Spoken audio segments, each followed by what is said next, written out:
আজকে আমরা বর্গমূল সংক্রান্ত একটি খুব গুরুত্বপূর্ণ প্রশ্ন নিয়ে আলোচনা করব।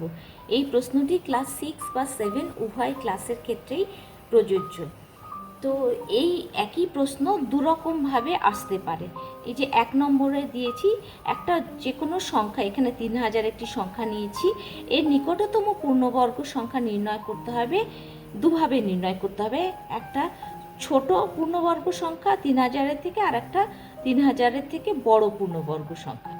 তাহলে এইটা একটা ভার্সন, মানে এইভাবে প্রকাশ করা যায় অঙ্কটাকে। একই অঙ্ক অন্যভাবে প্রকাশ করা যায়। 2 নম্বরে দিয়েছি 3000-এর সঙ্গে কোন ক্ষুদ্রতম ধনাত্মক পূর্ণ সংখ্যা, 1 নম্বর প্রশ্ন, বিয়োগ করলে বিয়োগফল একটি পূর্ণবর্গ সংখ্যা হবে এবং যোগ করলে যোগফল একটি পূর্ণবর্গ সংখ্যা হবে। তাহলে প্রশ্ন থেকেই বুঝতে পারছো আমাদের আসল লক্ষ্যটা হচ্ছে 3000-এর থেকে ছোট পূর্ণবর্গ সংখ্যা বার করা এবং 3000 থেকে বড় পূর্ণবর্গ সংখ্যা বার করা, অথবা 3000-এর থেকে কোন সংখ্যা বিয়োগ করলে 3000-এর থেকে ছোট পূর্ণবর্গ সংখ্যা পাবো এবং 3000-এর সঙ্গে কোন সংখ্যা যোগ করলে 3000-এর থেকে বড় পূর্ণবর্গ সংখ্যা পাবো। এখানে 1 নম্বর আর এখানে 1 নম্বর একইভাবে করতে হবে এবং এখানে 2 নম্বর এখানে 2 নম্বর একইভাবে করতে হবে। আমরা 3000 থেকে ছোট নিকটতম পূর্ণবর্গ সংখ্যাটা আগে নির্ণয় করি। 1 নম্বর প্রশ্ন। তার জন্য আমাদের কি করতে হবে? তার জন্য আমাদের ভাগ পদ্ধতিতে 3000-এর বর্গমূল করতে হবে। ভাগ পদ্ধতিতে যদি আমি বর্গমূল করি তাহলে আমরা দেখব এখানে পাচ্ছি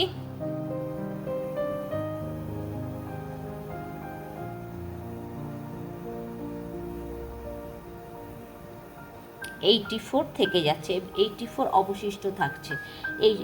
এই অবশিষ্টটা যদি না থাকতো তাহলে 3000 থেকে এটা বাদ দিয়ে দিলে এটা একটা পূর্ণবর্গ সংখ্যা হতো। তাহলে 3000 থেকে ছোট নিকটতম পূর্ণবর্গ সংখ্যা পেতে হলে আমরা কি করব? এইখানে যে ভাগশেষ আছে সেটাকে মূল সংখ্যা থেকে বিয়োগ করে দেবো।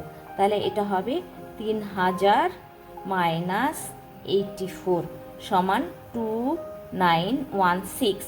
এটা আবার সমান সমান হবে এই যে এখানে যেটা পেয়েছি এর স্কোয়ার, মানে 54-এর স্কোয়ার। তাহলে তোমরা দুভাবেই করতে পারো এই অঙ্কটা। ভাগ পদ্ধতিতে বর্গমূল করবে, করে অবশিষ্টটাকে বিয়োগ করে দেবে, অথবা এখানে যেটা পাবে তাকে স্কোয়ার করে দেবে, তাহলেই হয়ে যাবে। এরপর আসি 2 নম্বরে। 3000 থেকে বড় নিকটতম পূর্ণবর্গ সংখ্যা আমাদের বার করতে হবে। এটা করতে হলে কি করতে হবে? এখানে যে 54 তার স্কোয়ার করলে 3000-এর থেকে ছোট হচ্ছে, তাহলে এর থেকে 1 বেশি নেব, 54 প্লাস 1 নেব, নিয়ে তার স্কোয়ার করলে আমি এটা পেয়ে যাব। তাহলে সেটা হবে 54 প্লাস 1 স্কোয়ার, তার মানে 55 স্কোয়ার সমান 3025। এবার দ্বিতীয় প্রশ্নটার 1 নম্বরে দেখি। 3000 থেকে যে ক্ষুদ্রতম সংখ্যাটি বিয়োগ করলে বিয়োগফল পূর্ণবর্গ সংখ্যা হবে তা হলো 3000 মাইনাস 84। আগের প্রশ্নের 1 নম্বর অঙ্কের সঙ্গে সমান। তাহলে 3000 মাইনাস 84 সমান 2916। এখানে তা হলো সংখ্যাটি হলো 84। এবার আমরা সেকেন্ড পার্টটা দেখছি।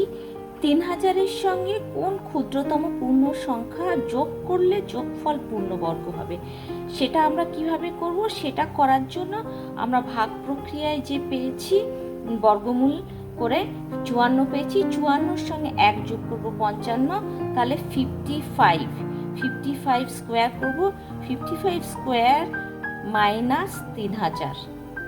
তাহলে আমরা এখানে লিখেছি 55 স্কোয়ার হচ্ছে 3025, মানে 3025 মাইনাস 3000। তাহলে 3025 হচ্ছে 3000-এর পরবর্তী পূর্ণবর্গ সংখ্যা। তাহলে সেটা 3000 থেকে কত যোগ করলে হবে? 25 যোগ করলে আমরা পাচ্ছি, অর্থাৎ 55 স্কোয়ার মাইনাস 3000 সমান সমান 25 যোগ করলে আমরা 3000-এর পরবর্তী পূর্ণবর্গ সংখ্যা পাবো।